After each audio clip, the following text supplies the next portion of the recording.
Ladies and gentlemen, good day, and thank you for standing by. Welcome to the Linde third quarter 2025 earnings call and webcast. At this time, all participants are in a listen-only mode.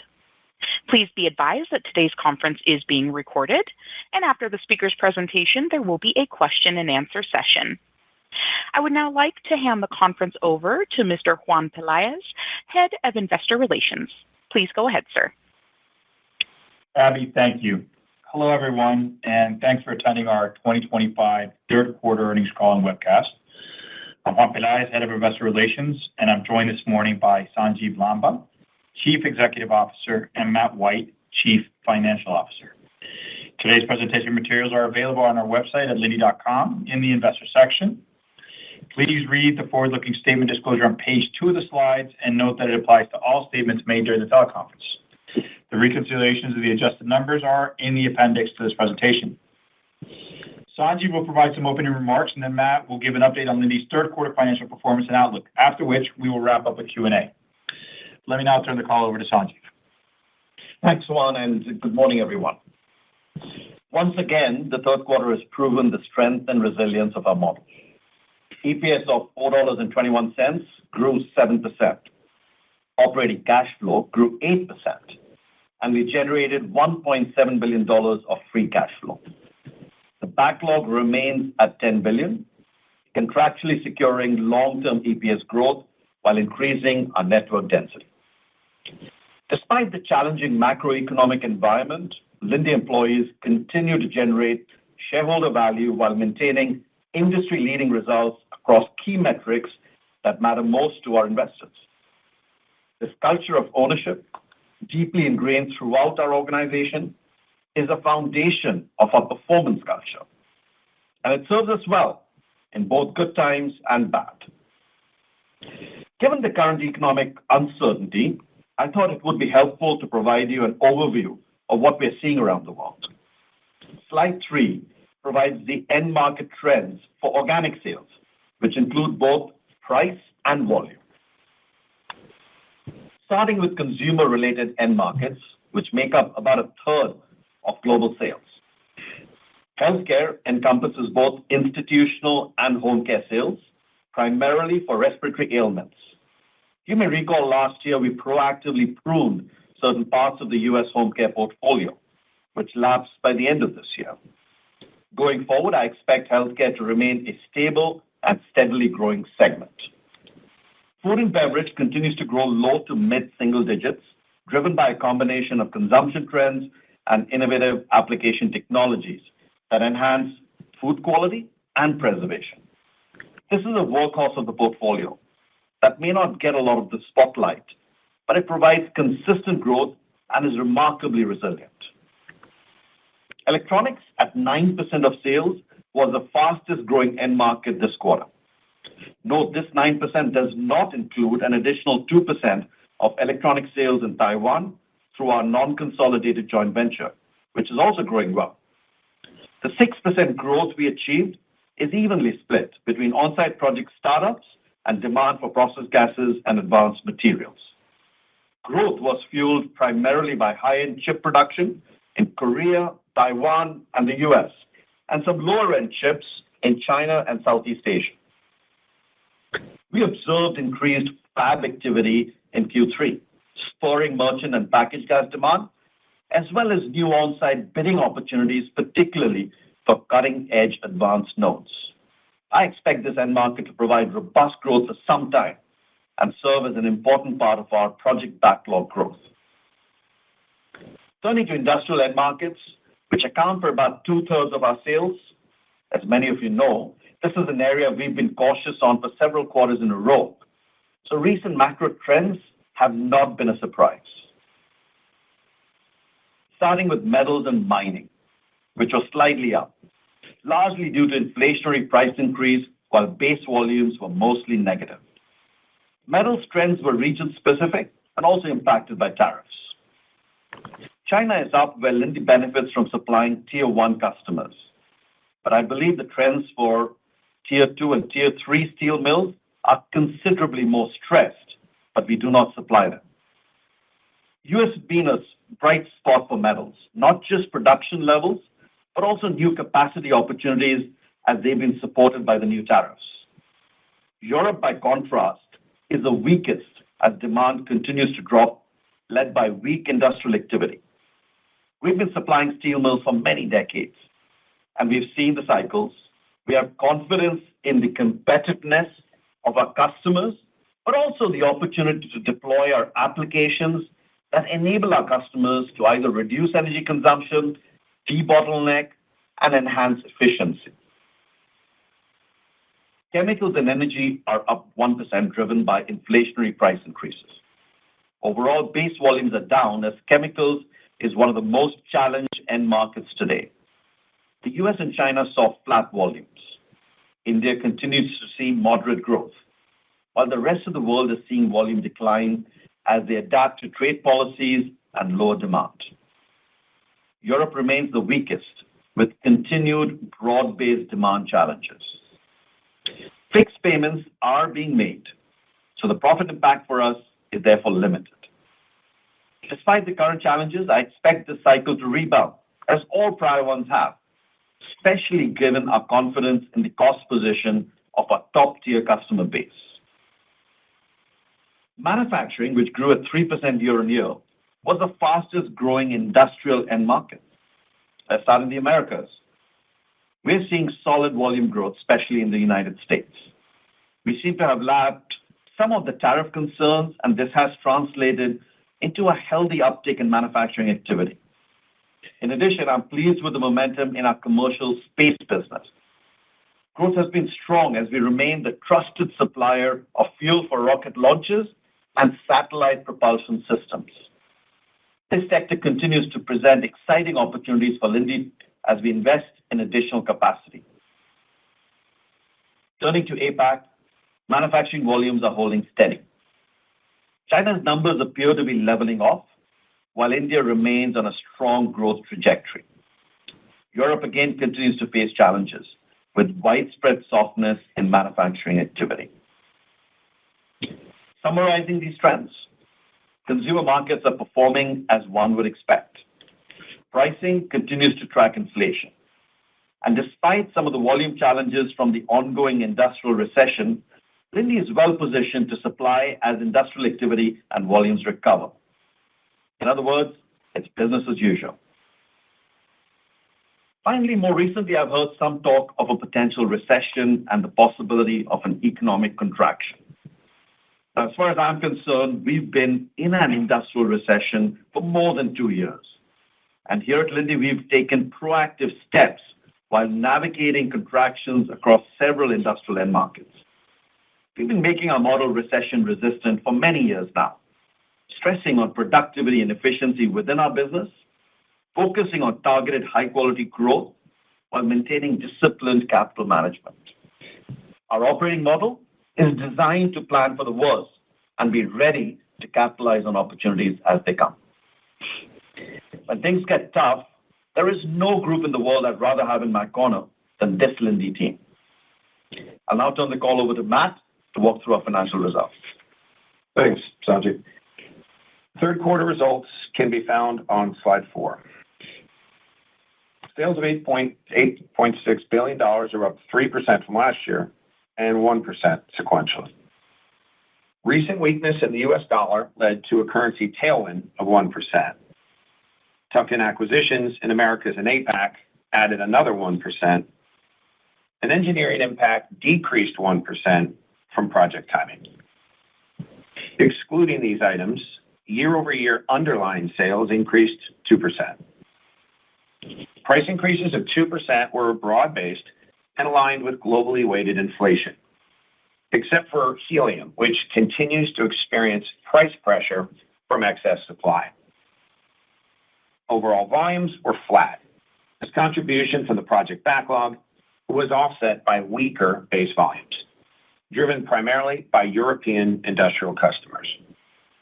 As Sanjay mentioned, the weaker industrial activity was not a surprise, as trends mostly followed our guidance expectations. Underlying sales were flat sequentially, as seasonal increases in APAC were offset by seasonal decreases in EMEA. Note we had a supplier settlement in the U.S. home care business broken into two separate payments to Linde. The majority was paid Q3 2024, as disclosed in the 10-Q, while a final smaller payment was received in the second quarter 2025. The payments recovered prior excessive costs and resulted in a current quarter operating profit headwind of approximately 2% or 40 basis points versus last year, and 1% or 20 basis points sequentially. Aside from this, profit growth was primarily driven by price increases. EPS of $4.21 increased 7%, or 4% more than operating profit, primarily from a lower share count and tax rate. While the share count is part of our ongoing repurchase program, the tax rate relates to favorable timing versus the upcoming fourth quarter. We anticipate full-year ETR to be in the mid to high 23% range, which is similar to 2024. Slide 5 provides an update on capital management. Operating cash flow increased sequentially to $2.9 billion, or 8% over prior year. Second half operating cash flow is seasonally higher, so I expect a similar level for the fourth quarter. Overall, despite economic headwinds, the bar chart validates our resiliency through significant free cash flow generation. To the right, you can see how we deployed year-to-date capital, with $4.2 billion invested into the business using our disciplined investment criteria, and $5.3 billion returned to shareholders. We have an under-leveraged balance sheet with significant access to low-cost capital, so we're well positioned to capitalize on future opportunities. I'll wrap up with a guidance update on slide 6. Fourth quarter EPS guidance is $4.10 to $4.20, or 3% to 6% growth. While this assumes a 2% FX tailwind, it also assumes an approximate 2% tax rate headwind. So these two mostly offset. As mentioned earlier, third quarter tax rate was slightly lower than the run rate, but we anticipate fourth quarter to be higher. There aren't any structural reasons, rather just timing effects. It's possible there could be upside to this tax rate estimate, but time will tell. Excluding these two items, underlying EPS growth is holding in the mid-single-digit range, as we maintain the assumption of base volume contraction at the top end of guidance, similar to last quarter. The quarter guidance rolls up to a full-year range of $16.35 to $16.45, or 5% to 6% growth against a challenging macro backdrop. In summary, we remain cautious on the outlook. It's difficult to identify near-term catalysts which could materially improve industrial activity for the remainder of 2025.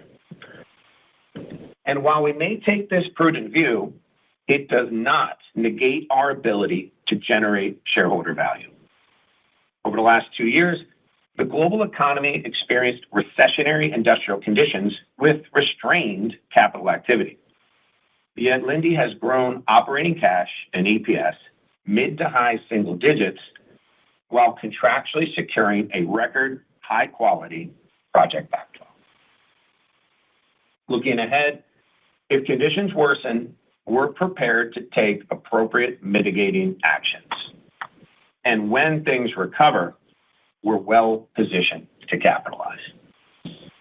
Either way, we won't spend time predicting the future, but rather focusing on the actions to shape it. I'll now turn the call over to Q&A. Thank you. We will now begin the question and answer session. If you have dialed in and would like to ask a question, please press *1 on your telephone keypad to raise your hand and join the queue. If you would like to withdraw your question, simply press star one a second time. If you are called upon to ask your question and are listening via speakerphone on your device, please pick up your handset and ensure that your phone is not on mute when asking your question. To be able to take as many questions as possible, we ask that you please limit yourself to one question. Again, it is star one if you would like to join the queue. And our first question comes from the line of Laurent Favre with BNP Paribas. Your line is open. Yes, good morning, guys. My question is regarding the backlog, and I remember that 3 months ago you were talking about defending the $7 billion by year-end despite startups. I was wondering if you think, I'm not aware of any significant new intake in Q3. Are you expecting significant new projects coming in Q4? Laurent, thanks for that question. Obviously, the backlog at $7 billion, this is the sale of gas backlog, is at a record level. I had said 3 months ago, my expectation is we will end the year with a 7 handle on the backlog, despite starting up $1 billion in projects during the course of the year. We're on track for that. And I believe at this stage, we're on track to getting that 7 handle by the end of the year as well. And you talked about new projects on the steel side, in metals in the US. Can you talk about that opportunity? Is it something for the near term, or do you see multiple opportunities over the next 12 to 18 months? So I just want to make sure I understood that correctly. You're asking about opportunity pipeline broadly and then in the US? No, it was more about metals, or I would say traditional projects, away from electronics, away from decarbonization. Good question there, Laurent. So yes, I think we are seeing that as a result of the tariffs, that steel and metals broadly are likely to see some continued expansion in the US. We find ourselves well positioned with the right players who are contemplating that expansion. So the answer is yes, we are looking at steel and metals opportunities and potential for new expansion projects, which will lead to greater gas demand, which we will either feed from our existing network or with additional assets that we're proposing to put. Thank you. And our next question comes from the line of Duffy Fischer with Goldman Sachs. Your line is open. Yes, good morning, fellas. If you would, could you take a peek into next year? You've got obviously the Q4 guide out. That is a baseline to springboard into 26. How comfortable do you feel? What does the project startup look like next year?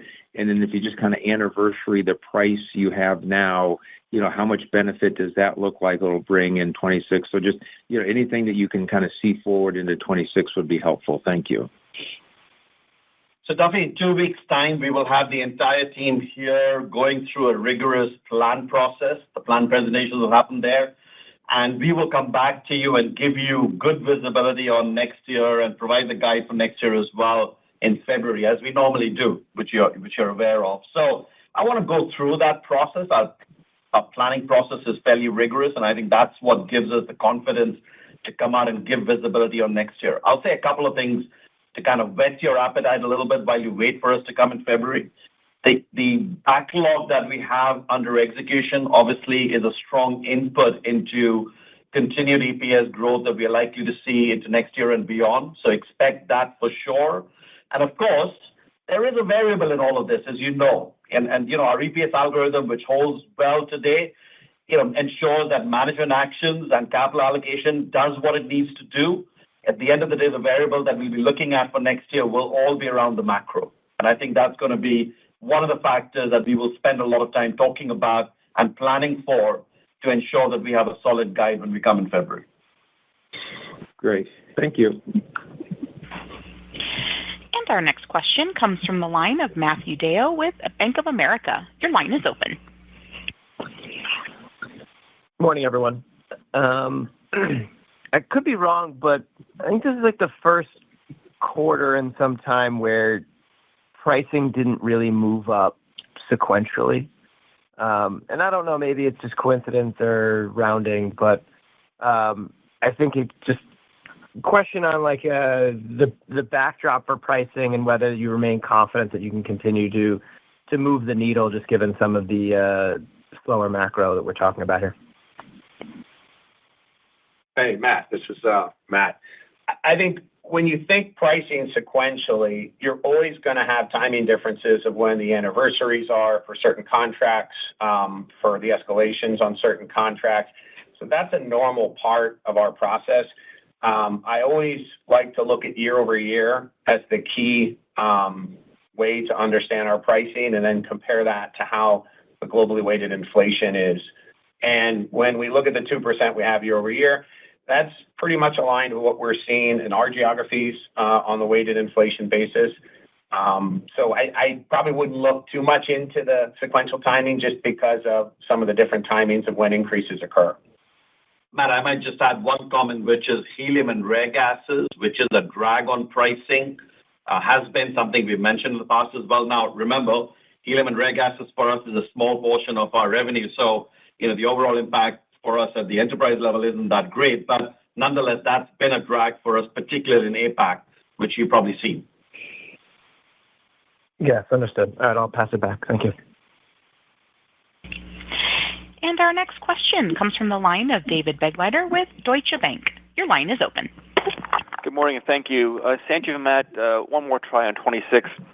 Do you need base or organic volume growth to achieve your EPS growth algorithm next year? Thank you.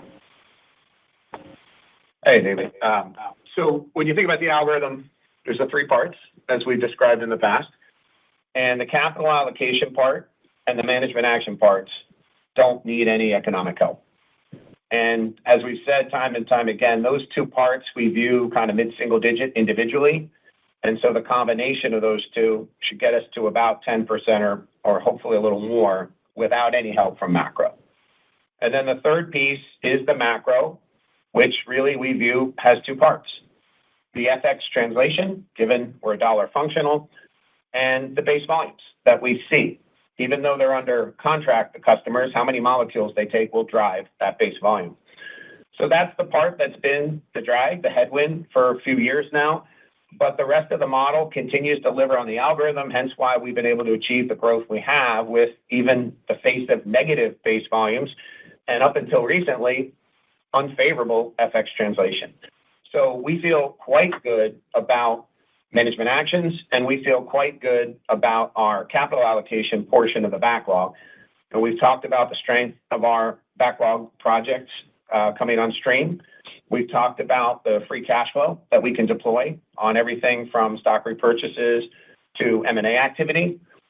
So we feel good that that will deliver, and we feel good the management actions will continue to deliver. So the macro, as Sanjiv mentioned, we'll give more of an update on that come February and how we view that and how we will put that together in the guide in February. Very good. Thank you. Our next question comes from the line of Tony Jones with Rothschild. Your line is open. Thank you. This is Mazo speaking on behalf of Tony. So I'd just like to ask one question about the project backlog and what major end markets do you expect to drive growth once the electronic CapEx cycle peaks over the next year or so? Thank you. Thanks. So our view remains that the electronic cycle doesn't peak next year. The electronic cycle, in our mind, is here for the next 5 to 7 years and potentially a little bit beyond that as well, with all the build-out that's contemplated. Now, having said that, the visibility we have on the electronic cycle comes through the engagement with various of the leading semiconductor companies and who are currently contemplating fab expansion. So that's what gives me the confidence to give you that sense that I expect that electronics in the capital cycle or CapEx investments to continue for some time to come. Beyond that, today we have a fairly strong pipeline of projects that we're working on, and that happens to be across a number of end markets. And I still feel pretty confident that we will continue to see growth, certainly in electronics, as I mentioned, but also in a number of other areas, including steel in parts of the world where we continue to see some possible opportunities. We mentioned the U.S. as one, India is potentially another. We expect chemicals and refining in other parts of the world to also continue to see some level of activity. And last but not least, while we don't explicitly look at decarbonization projects separately, they sit embedded within our end market. Companies are still looking at their programs for decarbonization, and that will continue to provide an opportunity pipeline that looks pretty good, certainly for projects that have strong economic basis on which to progress. That's very helpful. Thank you. And our next question comes from the line of Vincent Andrews with Morgan Stanley. Your line is open. Thank you, and good morning, everyone. Just wondering, as we're far enough along in the fourth quarter, are you getting any sense, particularly maybe in Europe, that we'll see earlier than normal seasonal shutdowns, or is the sense you're getting that there was a comment to this, that maybe there's a little bit less pessimism now that some of the trade deals have gotten pushed along? So just any thoughts on that would be helpful. So generally, Vince, in Europe, Q3 tends to have a seasonal impact, and my expectation remains that Q4 will largely be flat. When I look at the broader European context today, unfortunately, as you know, we are seeing negative volumes there sequentially. That industrial market remains soft. I don't see a catalyst for change in the near term to kind of change that fundamentally. I'll talk about a couple of geographies that are, looking like we might see movement. So I'll start with Germany to begin with. The economy is slow. You probably just saw data that came out, yesterday and this morning, suggesting that maybe a slight uptick. There is an expectation, and again, we don't base our plans and strategy on hope, but generally, there is an expectation and hope in Germany that the spend on infrastructure, the 500 billion that's been planned, will provide an impetus or momentum for industrial activity to pick up. I don't see that happening before middle or maybe even Q3 of next year, but nonetheless, that is something that people are looking forward to. The UK economy, on the other hand, also large in the European context, remains stagnant, and we aren't seeing much movement there. And I can't see really a catalyst there either for a fundamental change. There is a bright spot in Europe, I have to mention that, which is the Nordics. The Scandinavian, businesses seem to be seeing growth. They seem to be seeing some momentum, and that's good news, but they aren't large enough to move the overall European context. So I'd say to you, for the rest of the year, I expect that declining trend that we have in volumes to remain consistent.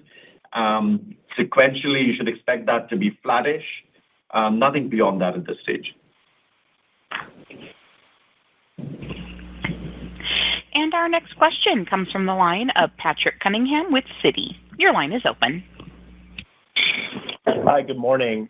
One of the desired outcomes, from the trade and tax policy is clearly an increase in U.S. manufacturing, and it seems like we've lapped some of the tariff concerns. We started to see some uptick here.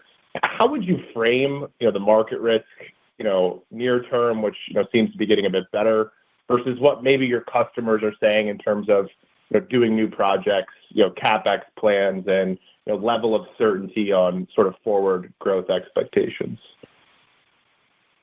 Hey, Patrick, that's a good question. Let me kind of give you a two-part answer to that. I'll talk to you about our U.S. package business that reflects the near-term realities of what we're seeing and what we saw in Q3. We expect that to be consistent into Q4, and I'll give you a little bit of a sentiment view from what I'm hearing from customers as well. Let's start with the package business. So the package business, the U.S. package business grew mid-single digit organically. That's volume and price together. Gas volumes were down low single digit. They were impacted by helium as well within that. So the industrial demand underlying there was quite stable. Hard goods sales were up mid-single digit. Volumes are particularly up due to growth in automation and equipment sales. Now, that's usually a good sign because it shows that customers are preparing for order book pickups to happen and therefore getting ready for that. So that's a good signal that we obviously track quite closely. So I'd say that growth in automation equipment suggesting that they're willing to make some of that upfront investment to be prepared for the orders as they come through. Now, larger projects, and I think answering a question around customer sentiment now, I'd say that there remains a degree of caution. There is no question we have lapped the tariff concerns, but there still remains a degree of caution. And I think we see people progressing on looking at their major expansion projects or CapEx investment into the ground, but we still see a degree of caution around that.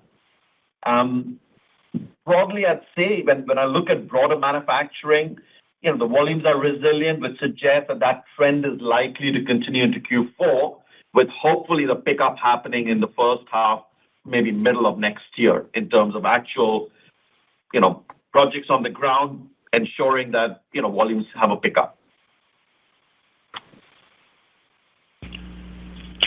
And our next question comes from the line of John Roberts with Mizuho Securities. Your line is open. Thank you. I think China is lowering the prices quickly on electrolyzers, the same way they did on equipment for solar and wind. Do you think that might cause any, recovery in green hydrogen, ammonia? It's been very quiet in the last couple of years here. John, I think the Chinese cost curve on electrolyzers, alkaline in particular, has been declining for some time. This isn't necessarily new. They've had a couple of hiccups around the scale-up technology being reliable and working through, but notwithstanding that, I fully expect Chinese electrolyzers to provide a very, a good option in the market as people evaluate the economics of green hydrogen or renewable hydrogen.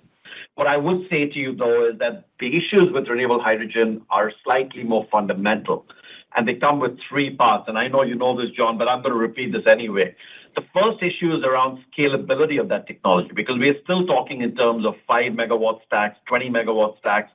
That isn't scale at which we can really operate. So you have hundreds of modules to come together in case you want to build a 200 or a 500 megawatt facility, which again, in the larger scheme of things, when you compare that to a large steam methane reformer, is a fraction of what the steam methane reformers deliver. So I think from that scalability point of view, there is a challenge for electrolyzers, as is the challenge around reliability in terms of being able to operate, clearly not 24/7 because of the availability of renewable energy, but even from the grid, I think the ability to give that 24/7 consistently over the course of a year is still fairly challenged around electrolyzer technology. So that's the first piece. The second piece is what you refer to, which is, capital efficiency or the lack thereof. And I think that's being addressed in part, certainly by the Chinese more rapidly than anyone else. I've said this before, so at the risk of repeating myself, there's probably the cost curve on the capital side needs to probably get a reduction of between 60 to 70% before you start seeing an inflection point which makes renewable or green hydrogen more competitive. And last but not least, in all of this, we shouldn't forget the fact that we need availability of renewable electrons generally, but renewable energy in particular, because that's what the preferred option for green or renewable hydrogen is. And as you know well, today any electron gets taken up very quickly, and all of this build out on data centers and AI-led data center development means that renewable energy is going to get scarcer, if you will, from a renewable hydrogen perspective. So that's something also that is structural for now that needs to get addressed before we get to a point where you see that scale up happen. Great. Thank you. And our next question comes from the line of Jeff Zekauskas with JP Morgan. Your line is open. Thanks very much. In your commentary on the APAC segment, you said your prices would have been up, or they were up in all areas except for helium and rare gases. So if half of the penalty is helium, maybe that's $15 million. And in your other segment, you're losing about $15 million in that segment used to earn about $15 million. So the helium hit there is at least $15 million, maybe it's $30 million. So it looks like maybe the helium penalty this quarter was $50 million year over year. It had to be a minimum of 30. And so if you annualize that, that's trimming your EPS growth by about 2%. Maybe it's 1.5 to 2.5. Is that the correct math? So I'm sure you've done the math. I'll let Matt kind of respond back to that. I'll just give you my flavor on what is happening to APAC pricing to just reconfirm that APAC pricing excluding helium and rare gases. So I would urge you to not forget that. Yep. So APAC pricing excluding helium and rare gases is positive. Yep.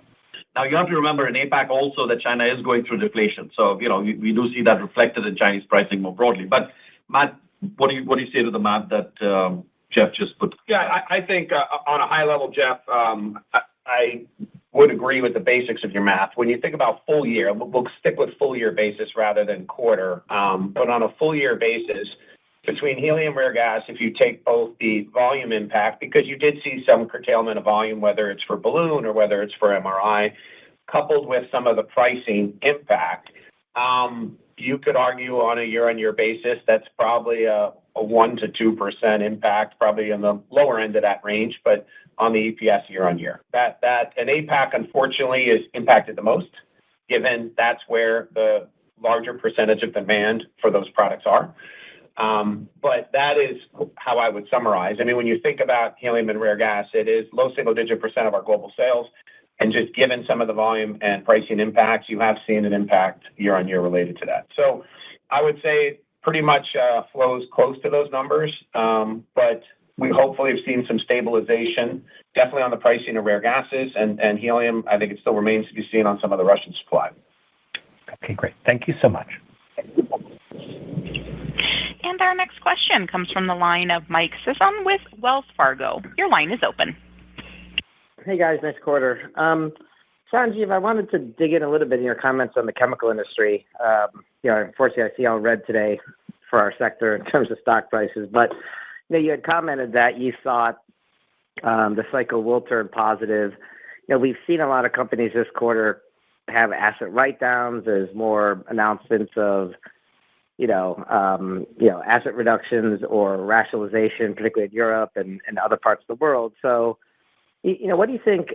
Why do you think there could be a recovery in the sector over time? And I just worry that maybe there's structural issues that could prevent a recovery anytime soon. So just curious on what you think needs to happen for that industry to turn the corner. So, Mike, that's a good observation. I think the chemical industry, as I said in my remarks, is probably the most impacted at this point in time, and therefore every view on the industry or all perspectives on the industry tend to be quite negative. The reality is, and you know this well, Mike, we've seen the chemical industry go through these cycles before. There are some elements that are structural. There's nothing, that we have to accept that, particularly Europe, right? And we have seen the rationalization of capacity in Europe supporting capacities elsewhere in the world. The one market where chemicals is still, doing reasonably, including in the last quarter, was China. Now, obviously, a lot of capacity put in China on chemicals, which doesn't help the global supply-demand situation. But nonetheless, we have seen chemicals continue to have a reasonable growth in China in the quarter, and the expectation remains that that'll be the case. I do expect that with the rationalization in Europe, you will see the broader chemical asset base start looking at the recovery or a rebound over time. I'm not suggesting it's happening tomorrow or anytime soon, but I do expect that cycle to turn. And based on the feedback we have, from many of our customers now, the expectation remains that once the rationalization actions are being taken into account, there will be a fundamental shift back to a point where you will see that chemical industry come back a little. Got it. And then just one quick follow-up. SG&A was up 9% year-over-year, sequentially up 3%. Any reason for that trend, and how do you see that going forward? Yeah, the answer for that is fairly simple, Mike. I always look at SG&A because quarterly trends have things in and out. You've got merit, you've got inflation, you've got stuff like that. I always look at year-to-date. Year-to-date, SG&A is up 1%. And really, I think when you dig a little bit deeper under that, we've got M&A impacting that by about 1%. We've got inflation impacting that by about 2%. And then we have, as you know, a whole restructuring, set of actions happening, which take down our SG&A by 2%. So net year-to-date, we're up about 1%. Thank you. Our next question comes from the line of John McNulty with BMO Capital Markets. Your line is open. Yeah, good morning. Thanks for taking my question. Maybe a follow-up around some of the European capacity closures. So it looks like there have been a lot announced at this point. And so far, you all seem like you've avoided being tied to too many of them, likely a lot of good partnerships that you've kind of picked over the years. I guess, can you help us to think about, at least given the announcements that have come out in the last quarter or so, if there's any speed bumps that we should be aware of as we look out over the next year or two where assets are getting shut down, maybe you get a big one-time payout and then the business disappears. I guess, how should we be thinking about that? John, I'd say to you that the rationalization has been something that we have looked at, and to some extent, we internally had kind of mapped out what we thought the pace of that would be. All of that's playing to exactly how we thought it would be. So I'm not seeing any surprises in there. I would also say to you that there are a few customers that are below MTOP at the moment in Europe, largely around steel and chemicals, and I think we still are being paid. The thing that I look at when I look at these large customers is whether we're getting paid the fixed fee, and that's what contractually protects us from any exposure. So we see that happen. I do not expect any significant rationalization impact of the order and kind of the way you defined it, where things shut down with large, one-off payments. We are just seeing, again, it's the pedigree of the customers we have, the cost positions that they have, which ensure that these tier one customers in the chemical sector that we serve will remain. They will be much the last man standing, if you will. And I feel good about that portfolio. Great. Thanks very much for the caller. And our next question comes from the line of Josh Spector with UBS. Your line is open. Hey, good morning. I had a follow-up just on the manufacturing comments. I think if you look at the declines you're calling out in Europe, but then the growth in the U.S. side or Americas broadly, you're doing much better than the PMI metrics than what we're looking at. So just curious if you could comment maybe in a little bit more detail by market or wins and how that's driving itself the quarter. Maybe some of that's redundant with your answer, Patrick, but I wasn't sure if there's anything else to add. Thanks. Yeah, so I think as I explained there, Josh, the manufacturing piece more broadly, is seeing two things are happening, right? We're lapping the tariff concerns or the trade concerns that were there, and I think that's resulted in manufacturing coming back and rebasing. So the uptick in manufacturing that I referenced earlier on is driven by that. And then obviously we are seeing some of the clarity that is now coming into the market, allowing people to plan and progress with their activity and potentially expansion in that space as well. I won't point out any specific element. I'll give you a couple of examples. So the U.S. manufacturing, clearly, I've given you the example of the U.S. packaged gas business. That is a great proxy for U.S. manufacturing, has done well, mid-single-digit organic growth. That is, of course, both price and volume. But I'll also give you examples in China as an example, which, we've been struggling with manufacturing, being in steady decline. We have seen, particularly around selective, subparts of the manufacturing end market, we've seen EVs and batteries, show some growth. So we are seeing a bit of a mixed bag around the world. The U.S. leads that in terms of the manufacturing activity and the growth we see in there. We're seeing, obviously, India. I gave you the example of China.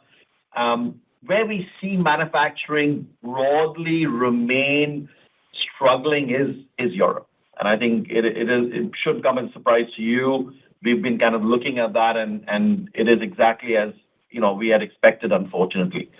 Now, the expectation there is that the $500 billion spend in Germany is going to spur some of that manufacturing activity.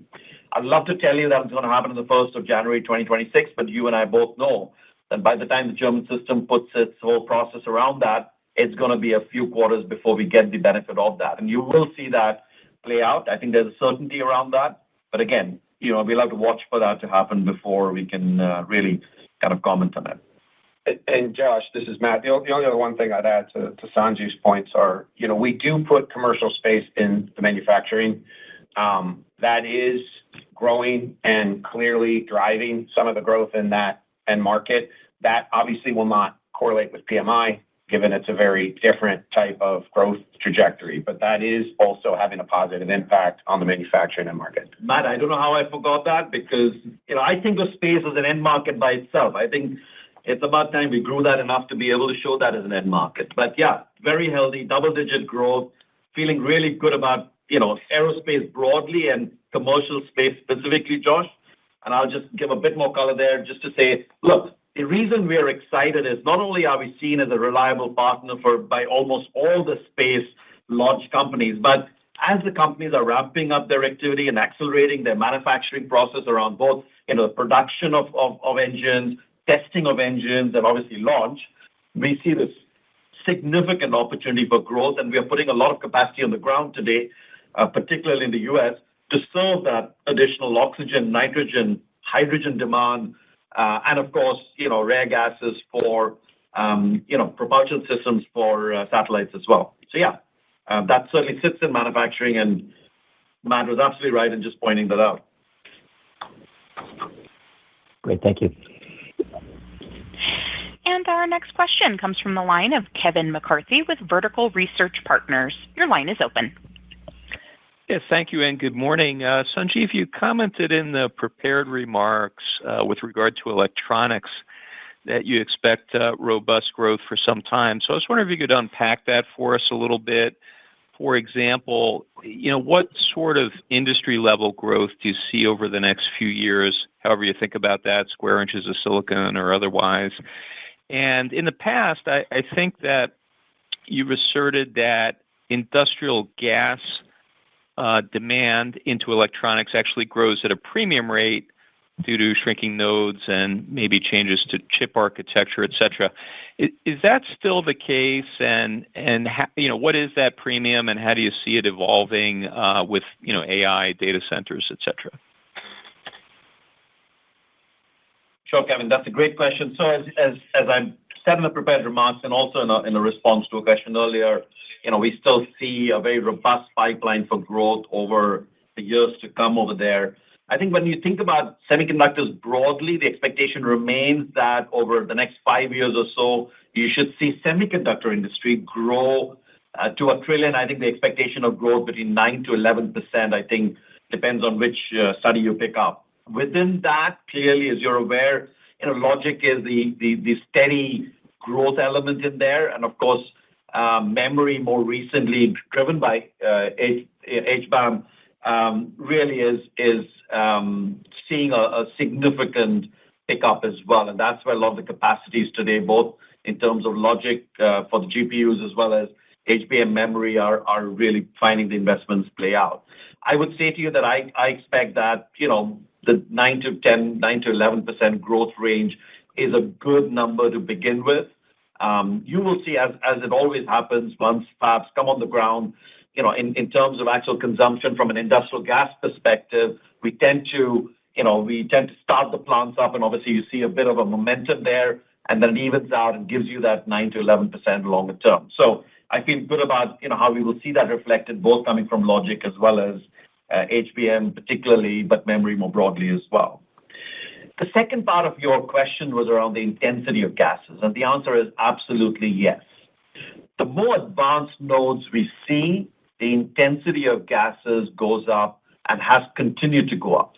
The tools that we now see with the OEMs who are putting the tools together, even looking at the next generation of tools, and our R&D engagement with them suggests that gas intensity increase continues to be the case, and that's what gets us excited, right? That there is significant growth happening, but not just that, you're actually seeing a higher intensity of gas application in that process as well.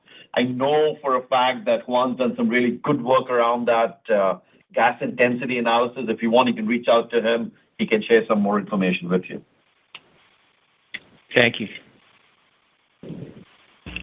And our next question comes from the line of James Hooper with Bernstein. Your line is open. Morning, guys. Thank you very much for taking my questions. My question is more on the margins in EMEA. I mean, 36% is very, very impressive, and you've done over kind of 200 basis points year on year, excluding pass-through. But are we starting to reach terminal velocity on margins here without kind of volumes coming back, how much further can we go, and what levers are you looking to pull to keep growing here? Thanks. Hey, James, this is Matt. I think starting with, as you look at EMEA right now, clearly you have negative volumes and positive price. And that combination is creating a very strong margin contribution result year on year. And as we mentioned on the volume side, the industrial on-site customers are primarily driving a portion of that. So we are still getting paid, but they are, in some cases, noticeably below the MCOT levels. So you will get a little bit of a boost on that. When you see some recovery in those on-site customers, I don't expect any margin expansion. If anything, you might have a minor margin dilution simply as you start to bring up some of the power costs, which essentially flows through. So that component would have an impact on the recovery. As far as base merchant and package recovery, that would be margin accretive, right? That would be as you would expect as that volume flows back through. So we've always found in our history that in more difficult times, our margin expansion tends to be greater. And that's simply because of the earnings algorithm that we talked about earlier, that you tend to have more contribution from management actions, which can be highly margin accretive.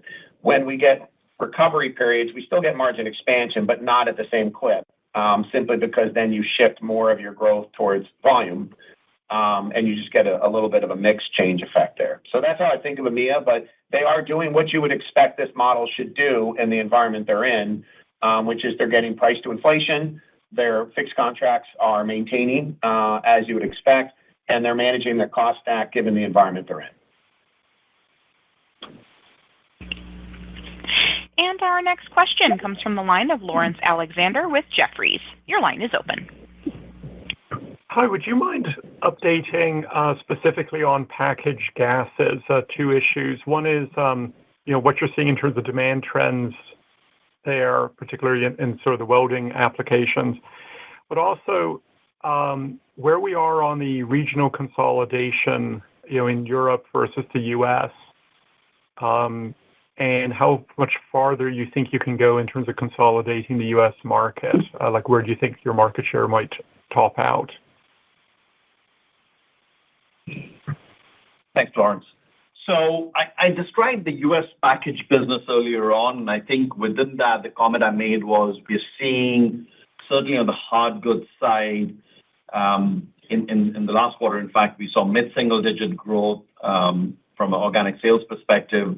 Volumes were up, particularly driven around growth in automation and equipment. And that's a good sign because that shows that, the welding end of the manufacturing cycle is looking stronger. Obviously, some of that is going into large construction projects, including, data centers, something we don't normally talk about, but and obviously LNG projects in the U.S., et cetera, which are driving, some of that growth. And I think the growth still looks pretty robust.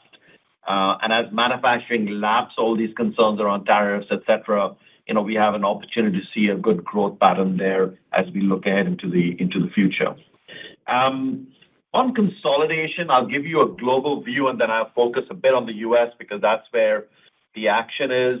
So there is consolidation, and there are opportunities for consolidation on tuck-in acquisitions in the packaged gas space.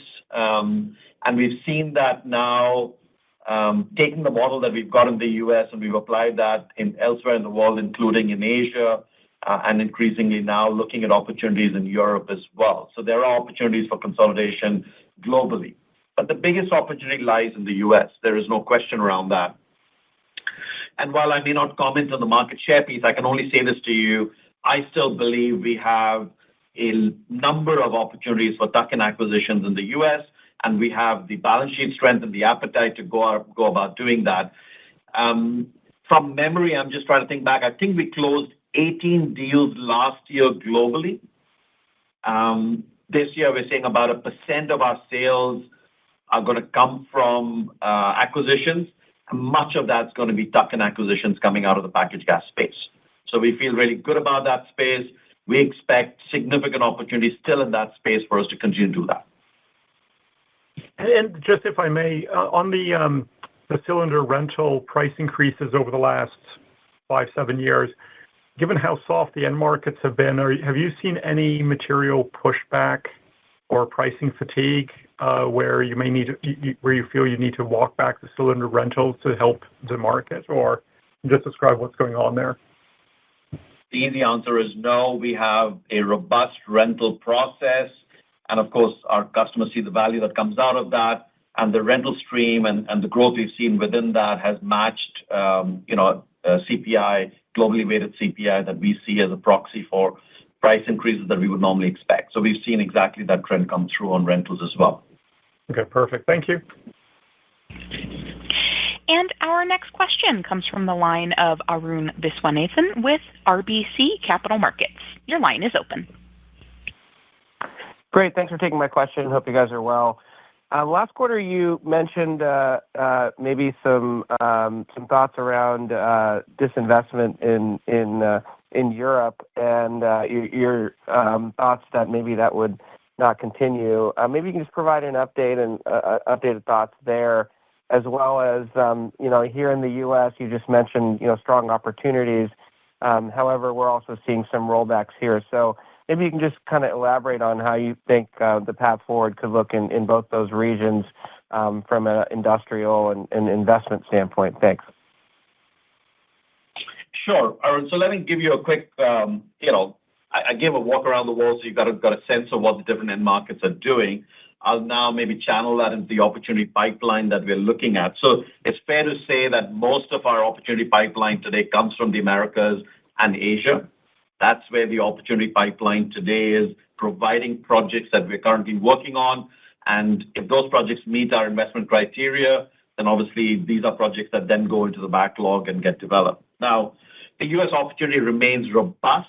We see opportunities across a spectrum of end markets. I gave examples of electronics earlier on. We talked a little bit about steel.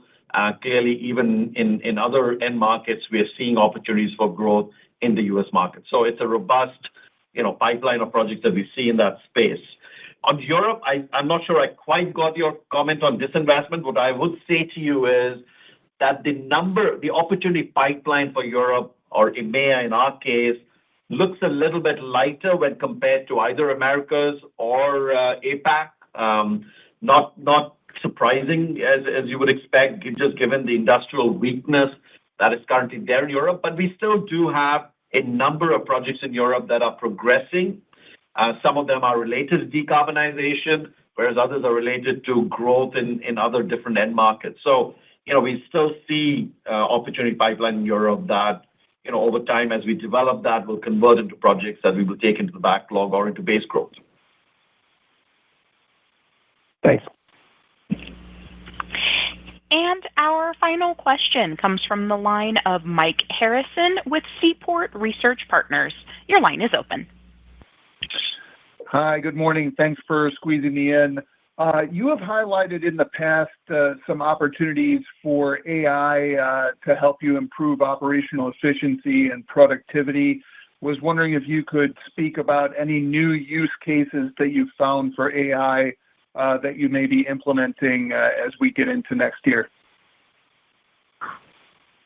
So, Mike, I don't know how much time you have, but I could carry on the use cases for AI. Obviously, it's very topical. No discussion today is complete unless we've talked about AI. In our case, of course, we've been doing a lot of work with data, which we've been capturing for about 30 years plus, and a lot of machine learning work that's been done over the last 4 or 5 years. So much of that is in deployment today. Off the top of my head, I'd say to you, we have about 300 use cases or above that, and they range across the entire spectrum of operations. Some at the front end of the sales process, and some in our engineering and design process as well. So healthy number of use cases, very robust deployment process. We have an AI council that ensures that deployment works well with the overall strategy that the company has laid out for ourselves. And we're excited about that. And the one change I would say to you is, rather than just look at standalone use cases for AI, we are now looking at different domains and trying to understand how we can introduce AI tools across a domain so that we can harvest some value. We track AI projects just like we track all our productivity projects. It's on our internal platform in which they get reviewed and validated. And the AI team, I can tell you, has a very stretching goal in terms of what it needs to deliver as a benefit. So we will look at every use case and look at the business case underpinning that. And those benefits are looking interesting and exciting as we speak. But again, all of that scales up over the next 2 to 3 years to have some major impact in the business.